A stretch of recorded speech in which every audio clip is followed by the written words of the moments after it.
Hello and welcome to this late morning taste challenge. I'm in Louisiana and I'm not going to wear this shirt again. You won't see it for another year at least. I barely wore it Tuesday actually. I wasn't going to wash it after wearing it for 2 hours. And then, so I was wearing it again today with a different Reds cap. And then I was like, people are getting tired of this. But yeah, it's still in good shape. And now it's going to get washed. All right. Herbie in India says bird versus dog. Yeah. Well, in this one, Birddog versus Ezra. So here's Ezra Brooks.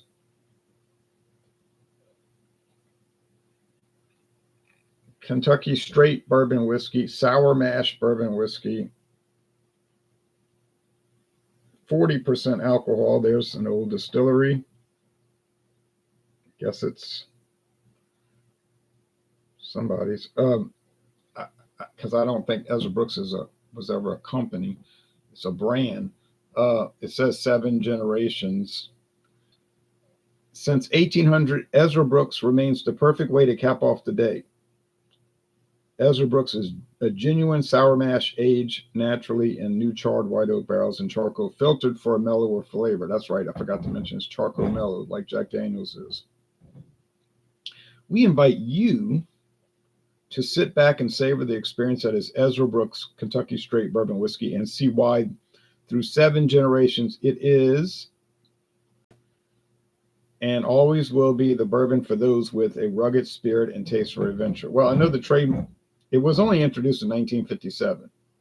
They're talking about 1800, the end of the 18th century. So I think there's some dispute on that. But I wasn't around in 1957, so it's irrelevant to me, I guess. But I don't think it's as old as they're claiming. But anyway, it's owned by Heaven Hip Up. Slap me. It's owned by, that's a mistake. It's owned by Luxco. Luxco, a big company headquartered in St. Louis, Missouri. Owned by Midwest Grain Products for the last 5 years. They produce a lot of products like Luxco, bourbons. Ezra Brooks is sort of like one of their lead products, but they have a lot. Okay, I think their oldest brand is, and they said it on their website, their oldest brand is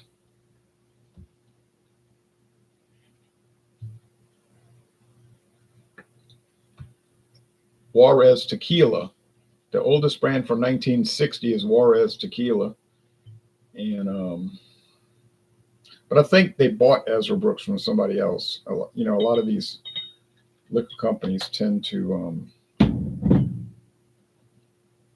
change hands, to say the least. Real cork.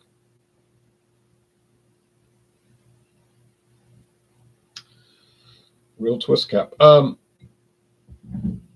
Birddog, introduced in 2010, 15 years ago.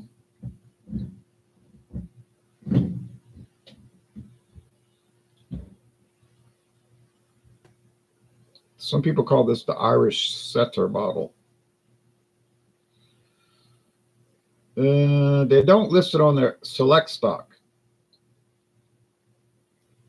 That means it's sourced whiskey.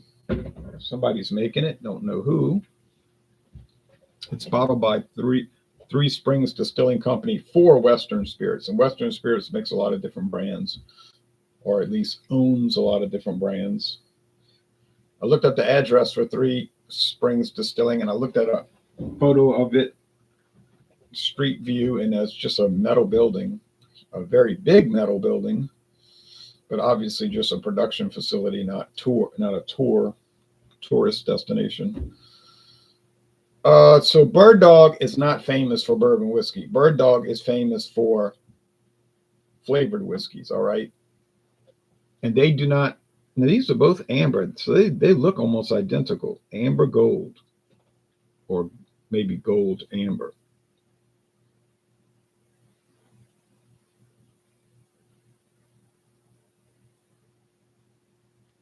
You can probably see that. come into a little better focus.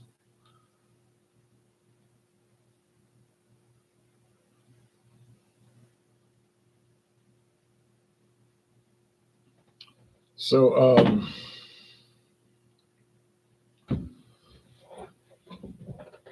is it a common practice in the United States to do the, as they call it in Scotland, independent bottling? Yeah, they have companies that only do that. They don't even make their own liquor. They just bottle it. They buy it from other people's, if you want to call it, backstock. It's very common in Scotland. I guess it's probably common in Canada, Ireland, Japan, and everywhere else. You have some companies, they just put out massive amounts of bulk bourbon, bulk gin, bulk vodka, bulk brandy, and so forth. And then they got it aging in oak.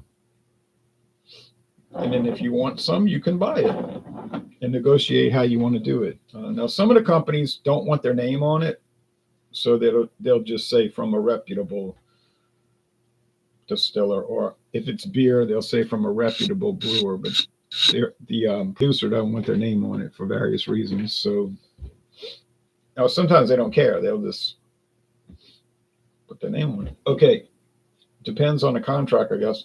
All right, so the website, I'm not gonna show it because you can click on it. All it is a list. It's all text. There's no visual anything to look at on that page. It's just listing the product, Ezra Brooks, and it states that currently it is for export only in a 70 centiliter bottle to Australia.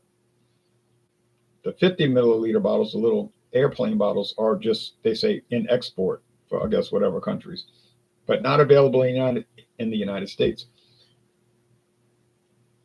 This is a 75 centiliter bottle, so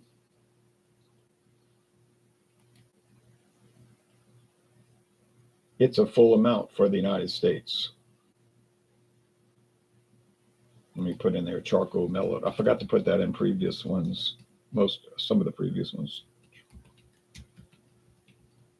That's a way of filtering it. It's not the only way of filtering it.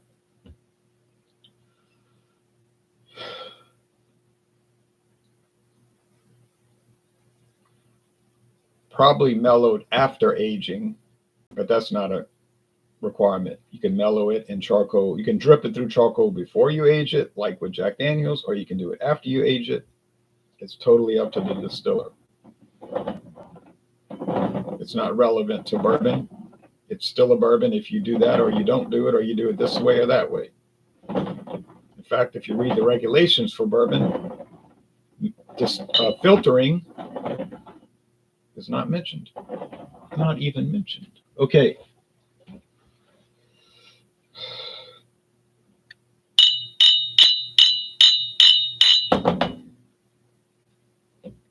Let's check it out. I think it's going to be tough to tell them apart. The only thing easy about this challenge will be nothing. There won't be anything easy. Price point, oh yeah. $10.99 at international market, in stock as of the last time I visited, which was within a month, and looked, and I checked, and they had probably 12 bottles. It was a lot of bottles, so they're not, that doesn't mean somebody didn't go in there and buy all of it, but it's probably still there at $10.99. Birddog, I saw it at Walmart. I had seen this for years, paid no mind to it, but I saw it at Walmart, and they had it on a closeout tag for $10 even. All of a sudden, I was interested in it, so I bought it. They do have online liquors. There's online listings for liquor stores, websites, whatever you call it. These liquor stores, you can go into the store. They're not just online.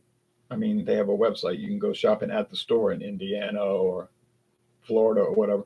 But some of them list this in stock, but it's not $10. It's 20 something. All right. So anyway, I found it was sort of ho-hum. Wasn't a bad product. I could see why it wouldn't have been popular, and I could see why they dropped it.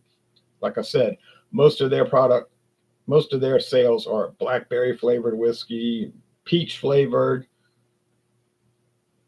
orange, caramel, that kind of stuff. They're very popular. Doesn't claim to be straight whiskey, and I don't know why, because it's got no age statement, so it would be at least 4 years old, so it would comply with the requirement on aging. So why it's not called straight, it's a mystery. And it says Kentucky bourbon, so it's all from Kentucky. All the liquor in there is from Kentucky, so it's a strange thing. There's no coloring added. There's no flavoring added. I know that much.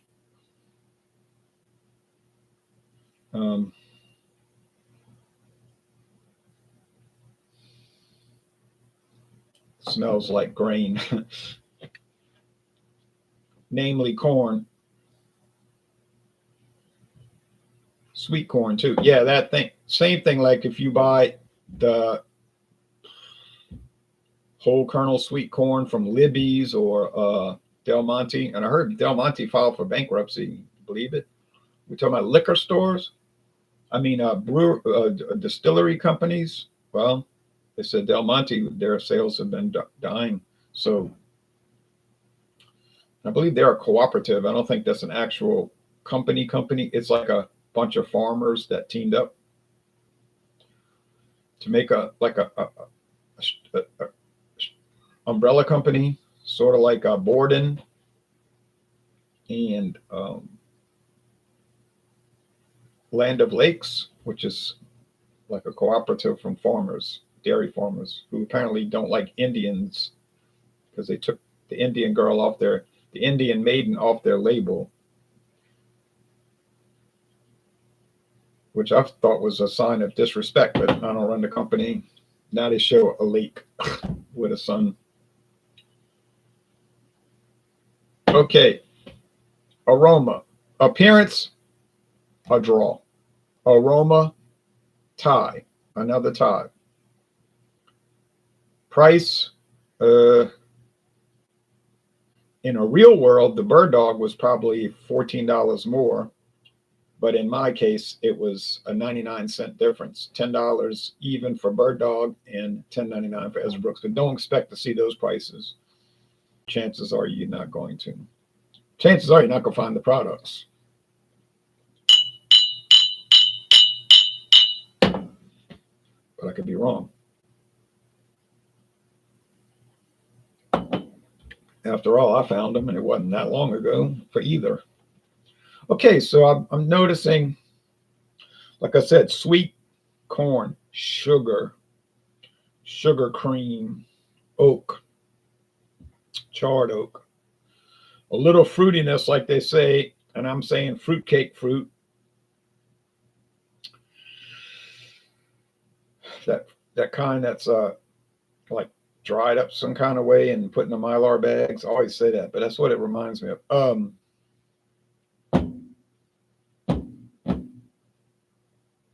Good. That's good.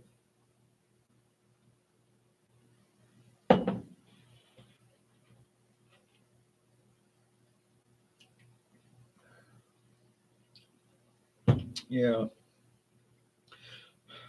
Charred oak, corn flour, sugar,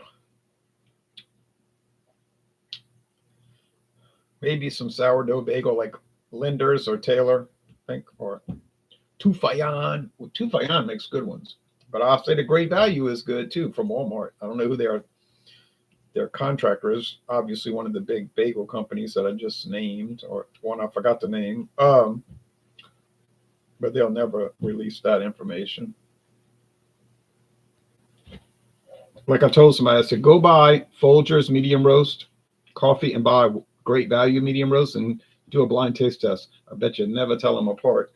The only thing difference on those two is price. Okay, but I've actually never done the challenge, so, but I have a strong feeling that I'm on the right track there.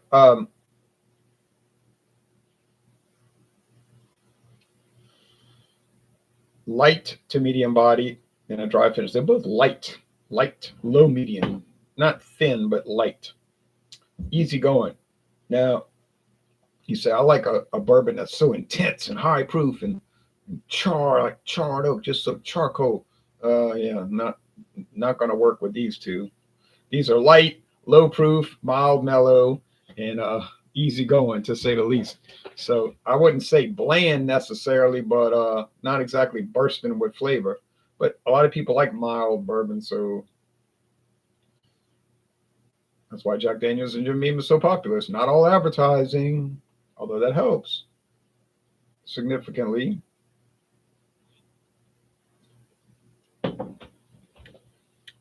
See, Ezra Brooks doesn't do the big advertising. They don't have the budget. Is it that different from Jack Daniels and Jim Beam? The differences are so minimal, it's laughable. So that's telling me that it just doesn't have that name recognition, so it doesn't sell. I mean, it sells. It, trickles out of the stores. But otherwise, it's not exactly a household name. A lot of people, if you ask them about Ezra Brooks, they probably might not recognize the name. Many would, but many would say, I never heard of that. But Evan Williams, Jim Beam, Jack Daniels, everybody's heard of those. Now, Evan Williams, people will say, oh, that's a cheap one. Some people write it off. They won't even try it. Something how people are. Okay.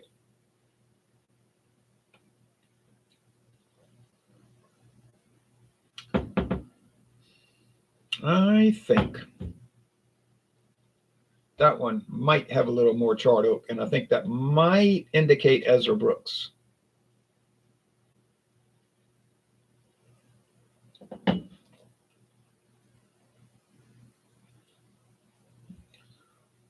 This one has maybe a little more lemon note. Could a bourbon be sour mash and they choose not to list that on the label? Yeah, it's not required. In fact, I have that Evan Williams 1783. Nowhere on the label does it say sour mash, but then on the website, you read it, and they talk about this bourbon uses our famous sour mash process. I'm like, well, so they don't even put it on the bottles, except for the green label, which most people can't find. Okay. Oh, I'm feeling a Kentucky hug.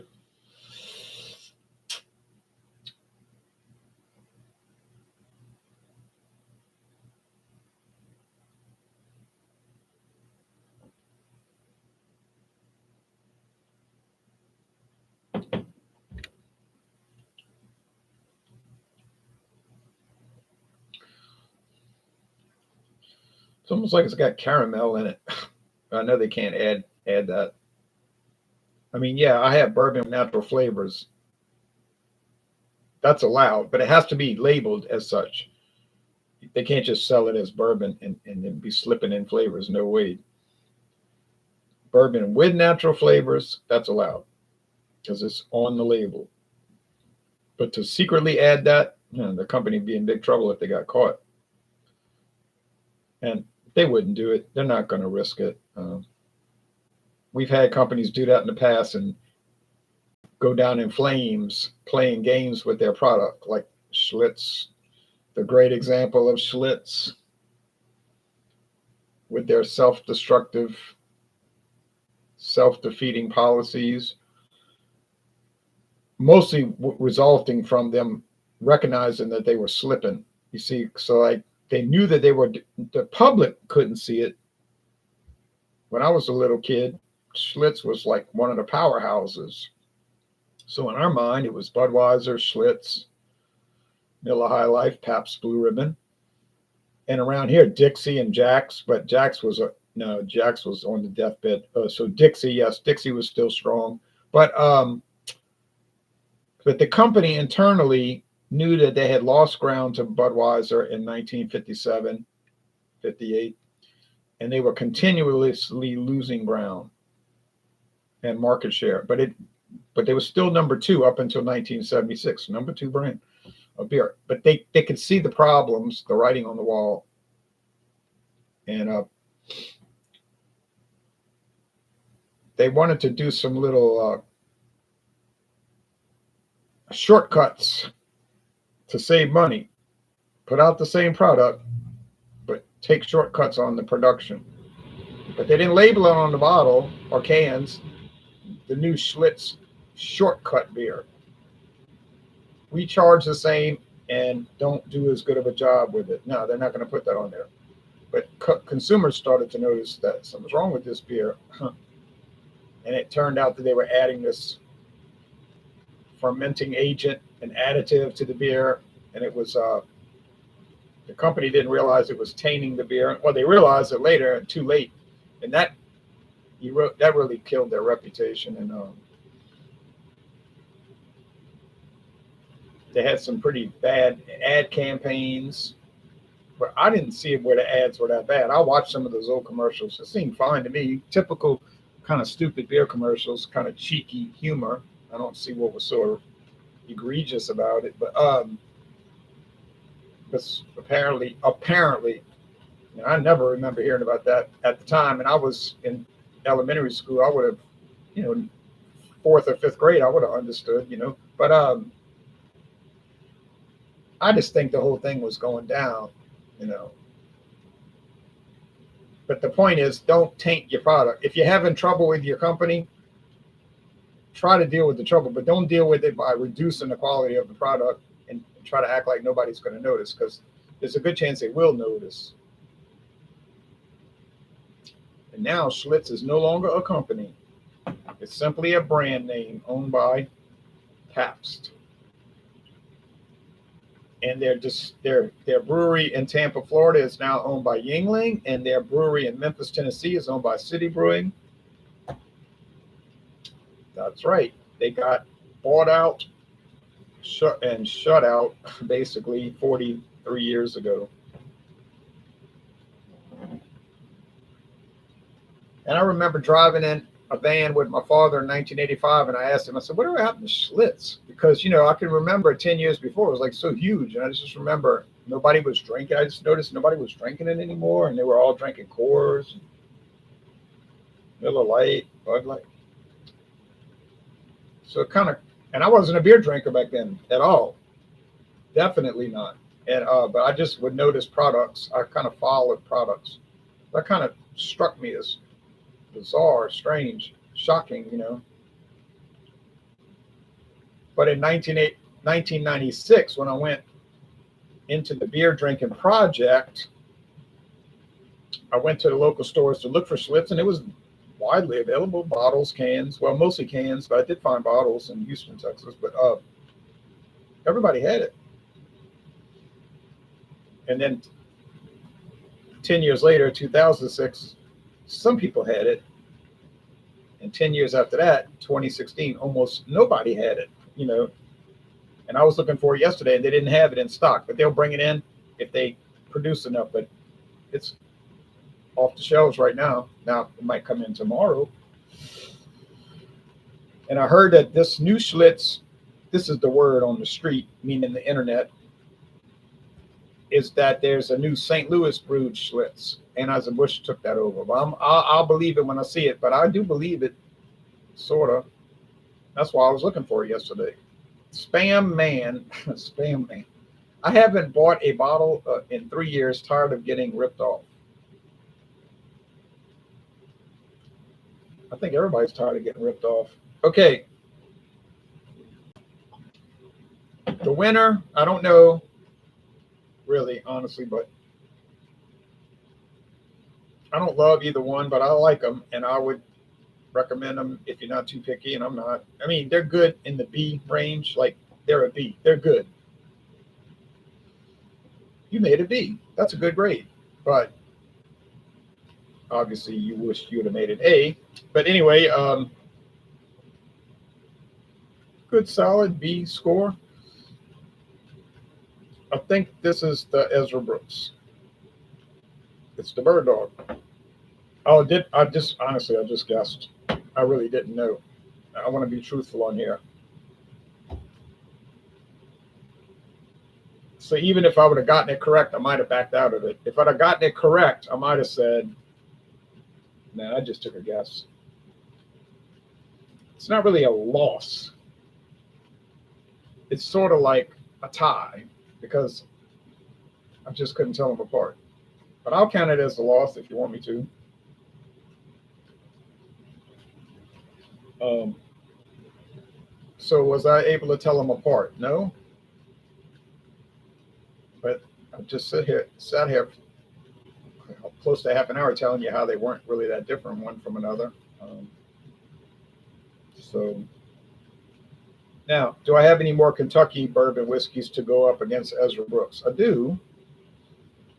I think the result would be similar, meaning I won't be able to tell it apart. I mean, there's few little exceptions, but normally it's just Ezra Brooks seems to be fitting in with everything else. Just it's nothing to just doesn't stand apart from the rest, aside from having an interesting label.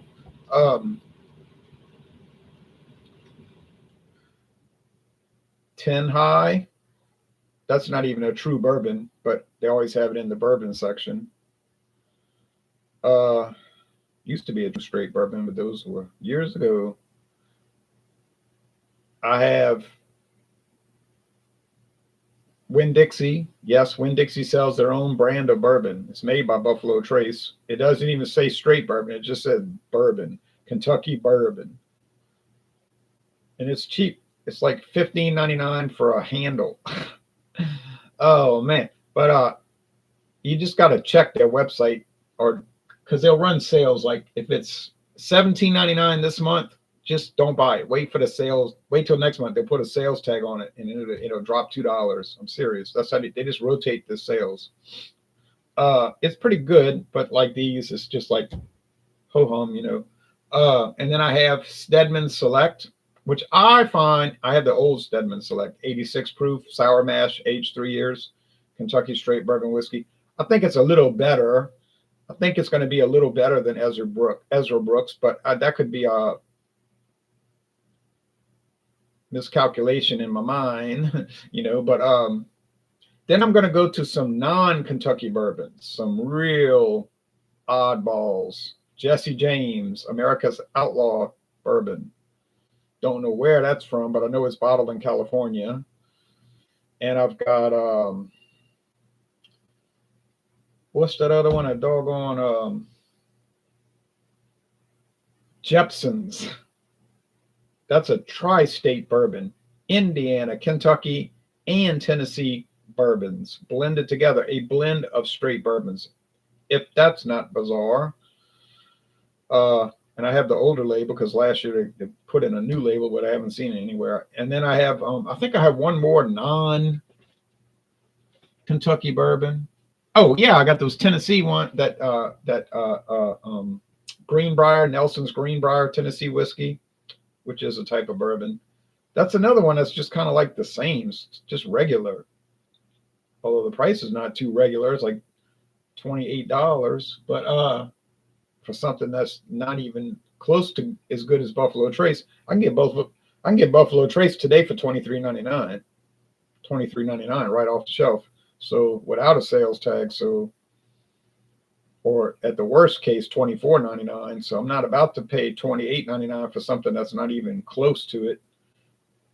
But there's a backstory for that Greenbrier. I didn't pay the full price, okay? And I think that'll close it out. There may be one product I'm overlooking, but I don't believe so. And then I'm going to have to do Canadian. So I better break open that strange Canadian whiskey that I found. The Tennessee Crown Club. Now, I don't know what Tennessee got to do with Canada. Tennessee Crown Club Canadian blended whiskey. This is a real product that I cannot get any real information about. So it's really bizarre, but I don't know what it's going to taste like, but I got it for a really low price. Okay, last comments. I usually drink Evan Williams bottled in bond, or the white label with the green trim with a little gold. Sometimes Old Granddad 114. Oh, too strong for me, which is my favorite. Oh yeah, I've had Old Granddad 114. I think it's well made, but it's too strong for me. I can't handle it. Tommy says, cheers, Louisiana whiskey reviews. I'm sure you're excited about the the woman who's going to be an umpire for Major League Baseball. I'm not against it, but as long as she fulfilled all the normal requirements for an umpire. Now, if they were cutting corners, like I was talking about earlier, like with Schlitzbier, cutting corners to achieve some social goal, no, I would not support that. But if it was pure, you earned it, yeah, of course, I have no issue with that. But it has to be merited, not some action that you made some affirmation to promote because you have some imagined need for this social goal. Yeah. So on the surface, I would support it. Yes. Other things being considered, though. All right. Well, y'all take care now. Bye bye.